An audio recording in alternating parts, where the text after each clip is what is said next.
The afternoon sun in the Serengeti always seemed to strike with a kind of merciless persistence, pouring its molten rays onto the golden grasses that stretched to the horizon. For outsiders, it was a land both terrifying and intoxicating. For those who had grown up with its rhythms, it was home. Dr. Alara Endur knew its moods better than anyone. She had lived here for nearly 3 decades, first as the daughter of conservationists who devoted their lives to wildlife preservation, and later as one of the region's most respected veterinarians. She had tended to elephants injured by poachers' snares, stitched wounds on rhinos after brutal horn theft attempts, and nursed countless antelope back to health after droughts left them brittle and weak. But never, in all those years, had she come face to face with something like this. It began on a late August evening, when Alara was driving back from the reserve's research station. Her old Land Rover rattled across the dirt track, loaded with medical supplies she'd been sorting for the coming month. The air was unusually still. Normally, dusk in the Serengeti meant a chorus of life, the shrill call of cicadas, the guttural grunts of wildebeest preparing to move, the distant roar of lions echoing like thunder. That night, silence pressed against the land like a heavy blanket. She slowed. And then she saw her. At first, Alara thought the shape collapsed in the road ahead was a fallen log. But as she neared, the tawny fur and twitching ear gave the truth away. A lioness, emaciated, breathing shallowly, sides heaving with labored effort. Alara stopped the vehicle a good 20 meters away. Every instinct told her this was dangerous. Even a weak lioness had claws sharp enough to tear a human apart in seconds. But she also recognized the telltale signs of advanced illness: cracked lips around the muzzle, tremors coursing through her limbs, eyes clouded with exhaustion. Most striking of all was her swollen belly. The lioness was pregnant. And very near term. Good God, Alara whispered, clutching the steering wheel. No other lions were in sight, which itself was strange. Lionesses usually stayed within their pride during pregnancy. Something had gone wrong. Perhaps she had been driven out, or had wandered away to give birth and collapsed before finding shelter. Whatever the case, she would not survive the night without help. Alara's mind warred with itself. Logic screamed that she should drive on, notify the rangers, let nature take its course. But her heart, shaped by years of patching together wounded lives, refused. She reached for her tranquilizer kit. Approaching a lion without sedation was suicide. With trembling hands, she loaded a dart, aimed, and fired. The lioness flinched at the sting but barely stirred otherwise, her body too weak to resist. Within minutes, her breathing slowed into the rhythm of deep sleep.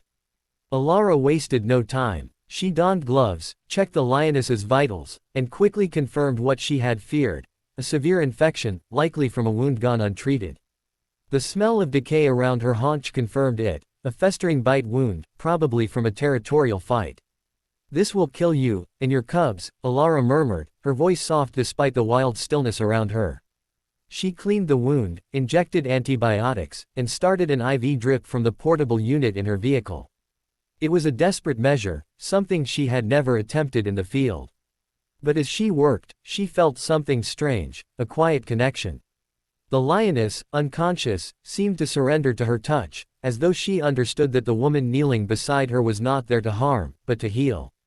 Hours later, as the sky deepened into indigo and stars scattered across it like shards of glass, Alara sat back, exhausted but determined. She couldn't leave the lioness alone.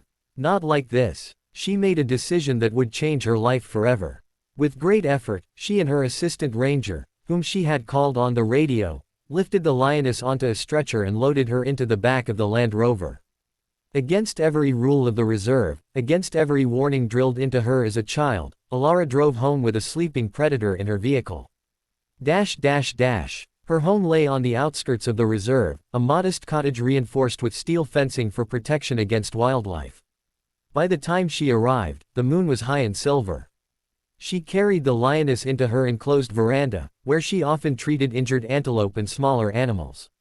Never had a predator crossed that threshold. All night, she watched over her patient. She cleaned the wound again, adjusted fluids, whispered words she knew the animal couldn't possibly understand but felt compelled to say anyway. "You're strong. Stronger than this. You'll see your cubs. You'll live." At dawn, just as the horizon blushed pink, the lioness stirred. Her golden eyes opened, heavy-lidded but alive. For a terrifying moment, their gazes locked, human and beast, healer and predator. Alara braced herself, hand hovering near the tranquilizer gun. But the lioness only blinked, sighed, and laid her head back down.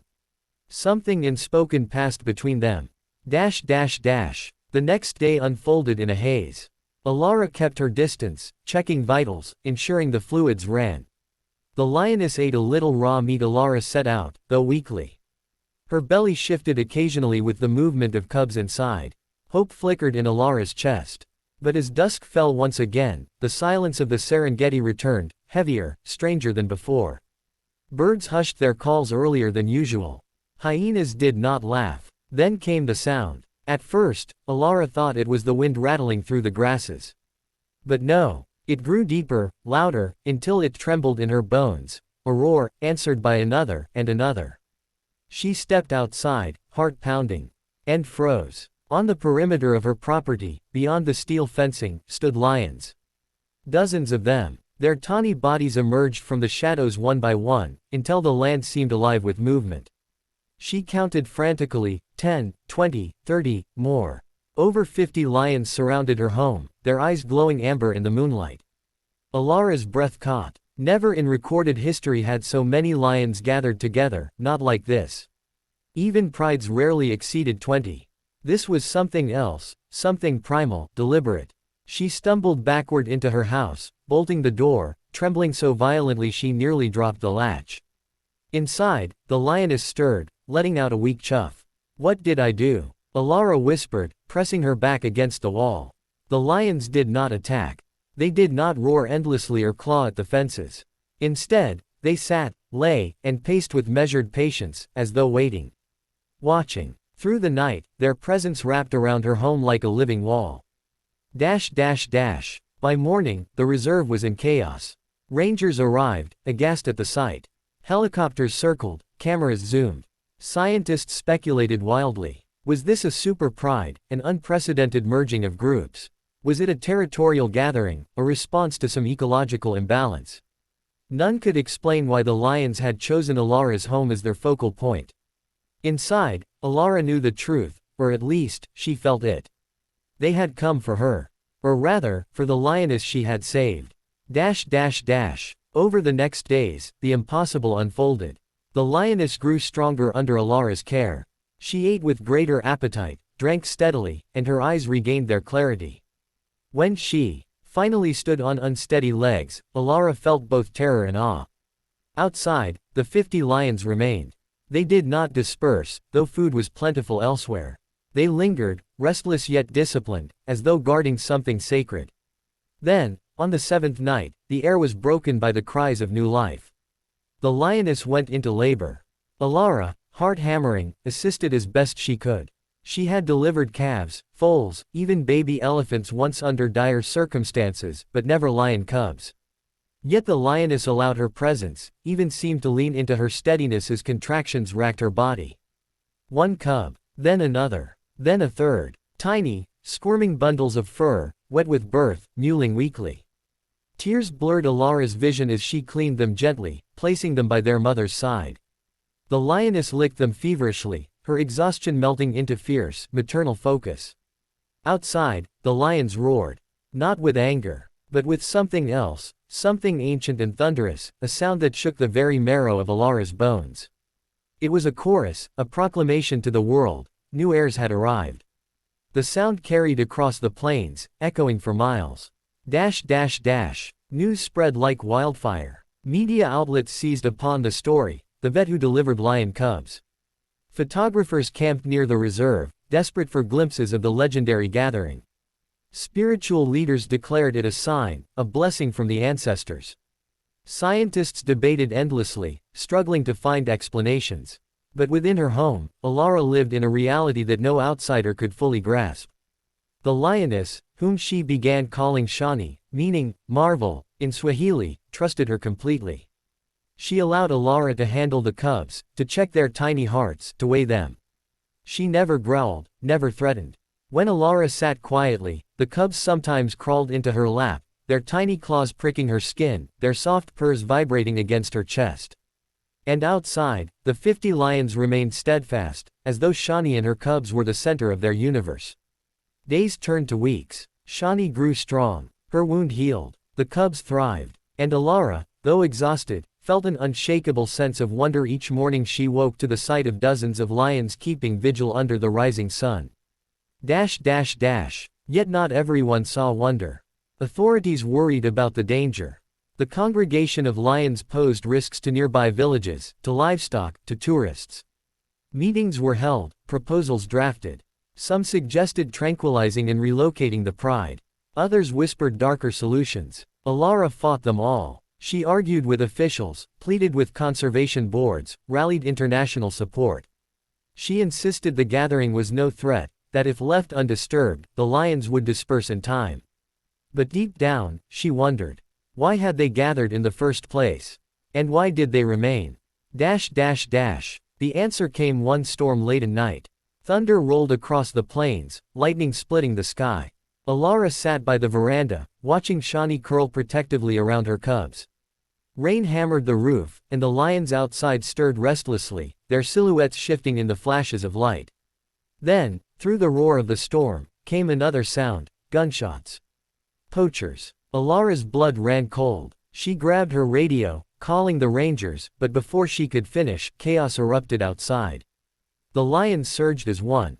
In the sheets of rain, she saw them move with terrifying coordination, charging toward the direction of the gunfire. Roars tore through the storm, mingling with screams of startled men. Within minutes, the night was filled with nothing but the sound of lions asserting their dominance, driving intruders back into the darkness.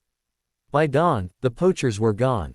Tracks showed they had fled miles from the reserve. The lions returned, resuming their vigil as though nothing had happened. Alara's hands shook as she stroked Shani's fur. She understood now. They hadn't merely gathered for Shani. They had gathered for protection, for unity. Something in her act of saving the lioness had rippled through their ancient instincts, binding them together in ways science could not explain. She had touched one life, and in doing so, awakened 50 more. Months passed. Shani's cubs grew strong, playful, bold. The lions gradually dispersed, small groups peeling away until only a handful remained near Alara's home. Life returned to something resembling normal, though nothing would ever truly be the same. Alara became a legend in her own time. Documentaries chronicled her story. Schools taught of her courage. Villagers spoke her name with reverence. But for Alara herself, the glory meant little. What mattered were the golden eyes that once met hers on that lonely road, and the cubs who tumbled around her feet like children she never had. And every so often, when the wind was still and the night deep, she would hear it again, a distant roar, answered by many, rolling like thunder across the plains. A reminder that she was part of something far greater than herself. That by saving one, she had been chosen by all.